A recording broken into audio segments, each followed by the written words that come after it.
First of all ఏంటంటే controversy బాగా అయింది, యా ట్రోల్స్ అయింది, మీమ్స్ బాగా చేస్తున్నారు. ఈ మధ్య మీమ్స్ అనేది వచ్చింది, మనప్పుడు ఈ మీమ్స్ ట్రోల్స్ లేవు. ఇప్పుడు ఏ సినిమాకైనా, ఏ ఫోన్కైనా, ఏ సినిమాకైనా అడ్వర్టైజ్మెంట్ కావాలి. Advertisement is publicity. అంటే ఇది కావాలనే చేస్తున్నారు. దీన్ని, ఈ సాంగ్ని ఇలా చేస్తే వైరల్ అవుతుంది, మీకెందుకు సార్ ఇవన్నీ వాడిని పిలిచి ప్రమోషన్ చేయించుకోవాలి, అవసరమే లేదు, ఇట్లాంటి కొన్ని స్టెప్పులు పెడితే ఆటోమేటిక్గా అదే కాంట్రవర్సీ అయిపోతే వాళ్ళే ట్రోల్ చేసుకుంటారు, మనకేమైంది సార్, మాట్లాడుకున్న వాళ్ళు మాట్లాడుకుంటారు, మన సినిమా వైరల్ అయింది అనే భ్రమతోటే ఉన్నారు.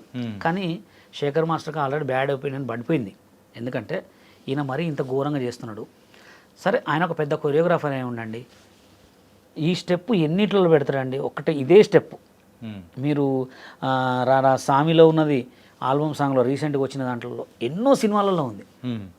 ఇప్పుడు ఈ ప్రపంచంలో తెలుగు సినిమా ఇండస్ట్రీలో ఈ నలుగురి కొరియోగ్రాఫర్ల కొరియోగ్రాఫర్స్ వాళ్ళే వస్తారు. ఏ షో చేసినా జబర్దస్త్ చూసుకుంటే మొత్తం వాళ్ళే, కొరియోగ్రాఫర్ సినిమా తీసుకుంటే వాళ్ళే. నాకు కొత్త వాళ్ళకి ఛాన్సులు ఇవ్వరు. కొత్త వాళ్ళకి ఛాన్సులు ఎందుకు ఇస్తారంటే, వాళ్ళు వస్తే మా భోజనం పోతుంది, మా ఫుడ్ పోతుంది.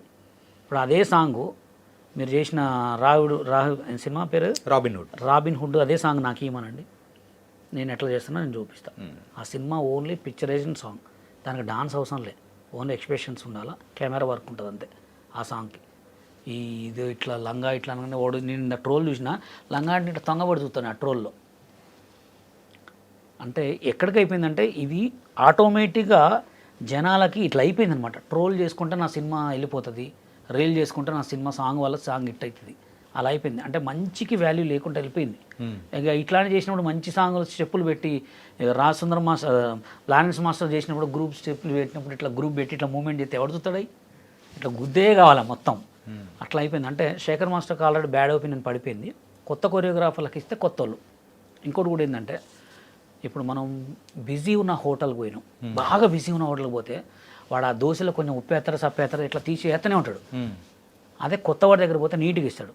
శేఖర్ మాస్టర్ కూడా అంతే. ఏమైందంటే బిజీ కొరియోగ్రాఫర్ అయ్యాడు, ఆయనకు 10 సాంగులు ఇస్తారు, ఏమో సుట్టేది ఇంకా 100 సాంగులకు కూడా పెడతారు ఇట్లా ఈ స్టెప్పులు. ఓకే, ఈ మధ్యకాలంలో ఈ బెట్టింగ్ యాప్స్ గురించి కొంచెం ఇష్యూస్, కేసులు ఇట్లా అన్నీ రావడంతో మరి దానికి అపోజ్గా చేస్తూ ఉన్నా, అంటే అపోజ్గా ఒక క్యాంపెయిన్ నడిపిస్తూ ఉన్నా నా అన్వేషణ ప్రపంచ యాత్రికుడిని భుజాన వేసుకొని మీరు తిరుగుతున్నట్టుంది. అంటే తిరుగుతున్నామంటే కాదు, కానీ ఇప్పుడు సోషల్ మీడియాలో ఎవరు మెగాస్టార్ అంటే ట్రెండింగ్లో ఉన్న వాడుకొని మీరు ముందుకెళ్తుంటారా? టాపిక్ ట్రెండింగే, టాపిక్ ట్రెండింగ్ ఎవరైనా తీసుకుంటారు. అది సినిమా వాళ్ళు తీసుకుంటారు, యూట్యూబ్ వాళ్ళు తీసుకుంటారు, సోషల్ మీడియాలో అందరూ తీసుకుంటారు. ట్రెండింగ్ టాపిక్ని వాడకపోతే వేస్ట్. ఇప్పుడు రీల్ కూడా ట్రెండింగ్ రాను